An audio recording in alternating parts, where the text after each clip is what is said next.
ఓం నమ శివాయ. కార్తీక మాసంలో ఈ విధంగా కింద చెప్పిన పటము ద్వారా మనము ప్రదక్షిణం చేయడం వలన పరమశివుని అనుగ్రహం కలుగుతుంది.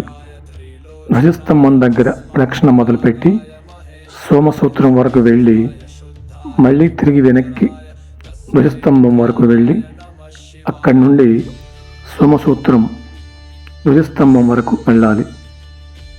ఇలా చేస్తే శివాలయంలో ఒక ప్రదక్షిణ చేసినట్లు.